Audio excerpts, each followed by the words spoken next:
uses, languages, religions, and possessions. The remains of part of this thriving city were found right here, and by carefully piecing together all of the archaeological evidence and what we know from other sources, you can now visit the Viking Age.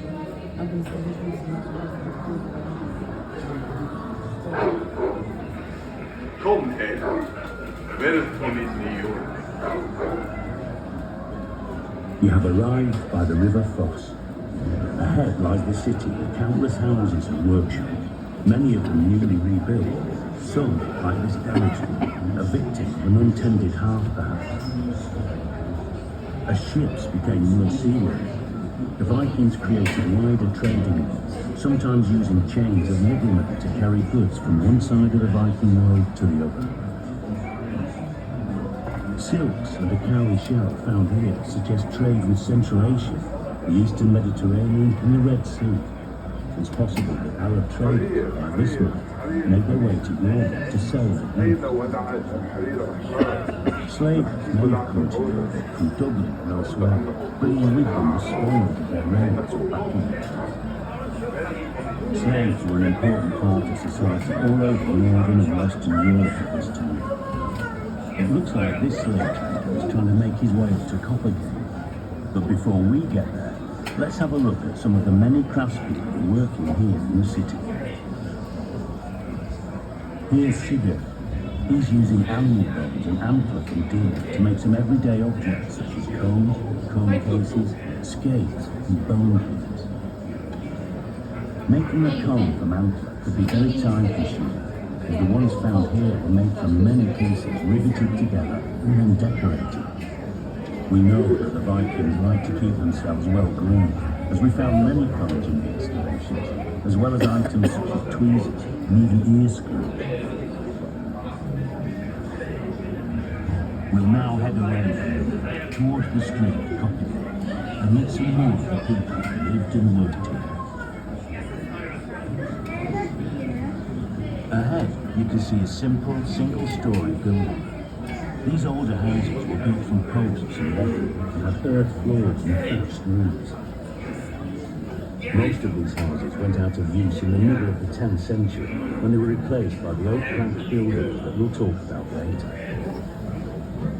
These early houses were built end-on to the streets and had long backyards with rubbish pits in them. It's not likely that they grew much food in their yards, but they probably kept animals there, such as those pigs you can see in the pen by the fence. From the many pig bones we found here, we know that Viking pigs were quite short and had a long snout like a wild boar. Pigs will eat almost anything, so would have been a great way to turn household waste into meat. Here's the blacksmith's house. Look inside and you can see his wife by the fire. Grubby, the blacksmith, is teaching his son how to sharpen a knife he's just made.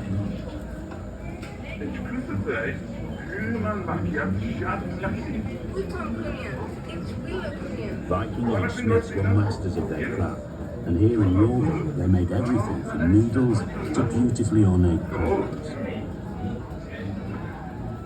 Now we'll go across to the next property and visit his neighbour, Hunny, a woodturner who lives in one of the new style wooden planked buildings. Hunny is making cups and bowls by turning wood such as oak or ash in his pole lathe. You can see all the wooden core waste in the ground which children may have used as spinning tools. By the way, it's this trade that many think gave its name to Copenhagen, the Street of the Cup Makers.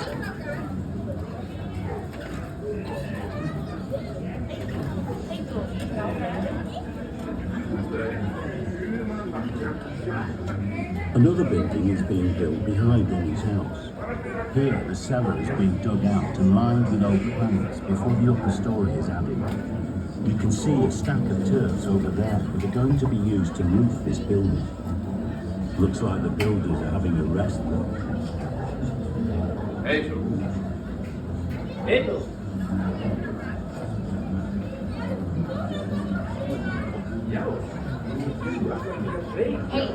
This family also look like they're taking a break. The children are being taught to play Nefertari by their grandfather.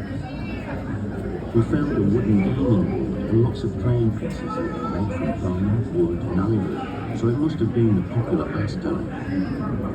Let's go back towards the river where big trading ships have been that have come up from the North Sea. Here, traders are unloading their goods alongside fishermen living in the cage.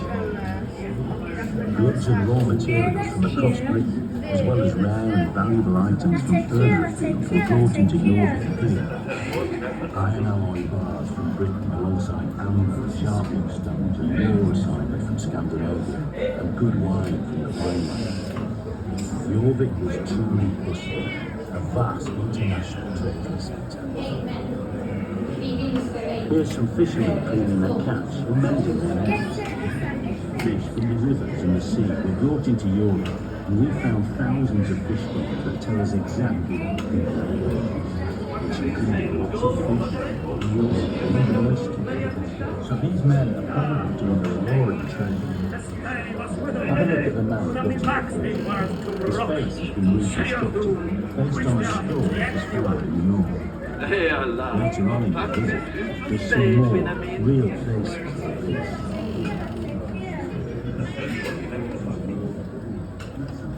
This next plot is a backyard where the people living here seem to have been dyeing their own cloth. The people of Jorvik spun fleece, then dyed and wove their own wool to make textiles from which they made their own clothes. Natural dye plants such as madder, weld, woad, and dyer's green wool were all used to create shades of red, yellow, blue, and green. Vibrantly coloured clothes would certainly brighten up the streets of Jorvik. On this plot of land, there was a gully that contained dye-clad waste, suggesting that a dye bath had been tipped into it. Limestone lined that ditch running up to this next gully, forming a passageway to the back door.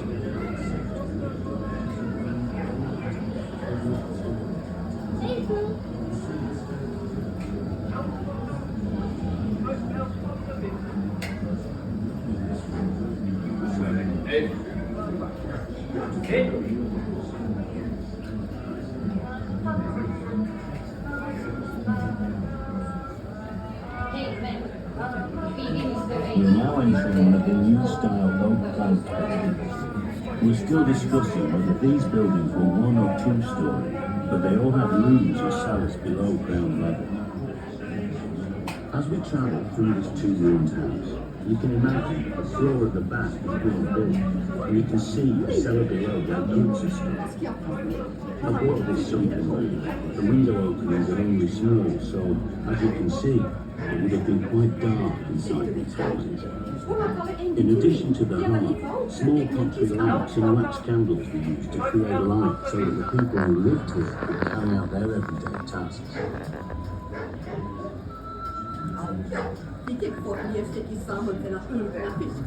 In this front room, you can see a woman working at the loom, which was used to weave woolen cloth for clothing and blankets.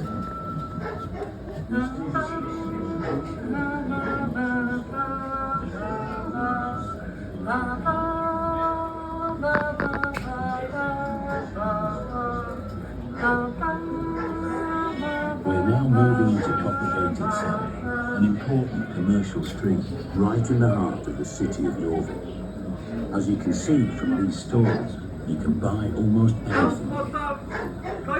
Coppergate is just one of the many streets in this city, which was home to more than 10,000 people. The streets of the city of Jorvik are covered in filth and mud, rutted by cartwheels and with potholes everywhere.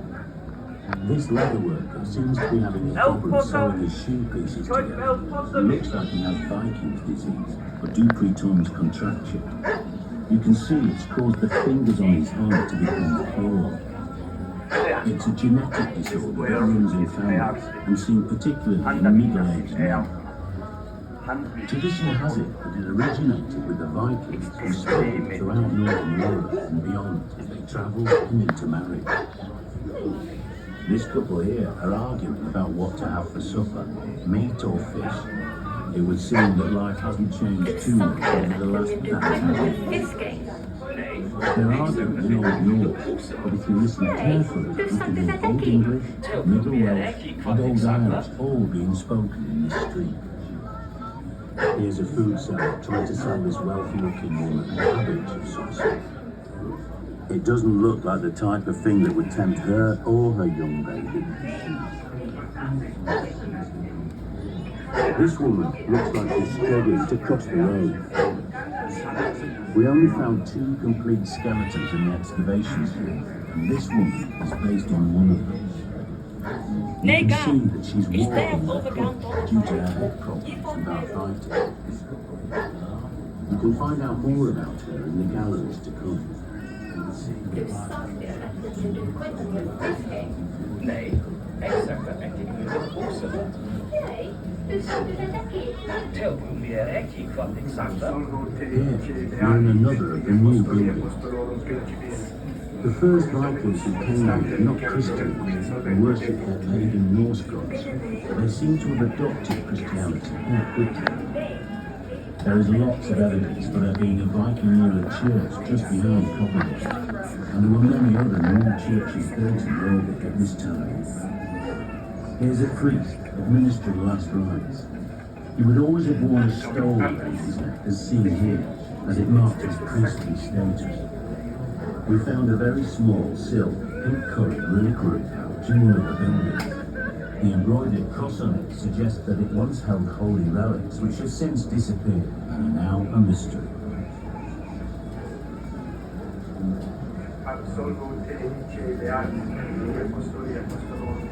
Each property is separated from the next by woven wattled fences. We know from the 5 tons of animal bone found in the excavation that the people's diet is quite similar to ours, with lots of beef, pork and mutton, as well as poultry and fish. Supplying this food may have been one of the reasons for the major changes in the countryside we see around Norfolk at this time. In this backyard, animals have been slaughtered to provide meat and other resources. Body parts of cattle must have been a fairly familiar sight and smell around Viking Age Norfolk. As well as supplying meat, cattle carcasses also provided horn and hide, both valuable resources for making everyday items. Stomach contents and cowding were other byproducts of this slaughter. There must have been loads of flies breeding in rubbish pits and dumps across the city. The red kite there on the fence would have been a regular visitor, scavenging in the city, particularly in backyards like this. Toilets would also have been situated in the backyard. Pits in this yard were clearly used for trees, and they were full of human waste, as well as moss, which was a type of Viking-age toilet paper. This man here doesn't look too happy to be disturbed, so perhaps we'd better move on quickly.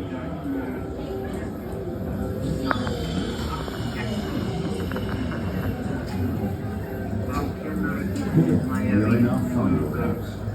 In the excavations at Copperhead, we found a few Viking-age musical instruments, including a set of panpipes which can still be played. Music, sound, Italian and poetry must have been important in the Viking world. Icelanders and the Northern Ireland are rich in storytelling, traditions that developed in Viking times. Norse mythology, which conjures up gods and monsters living in long realms, still captures the imagination.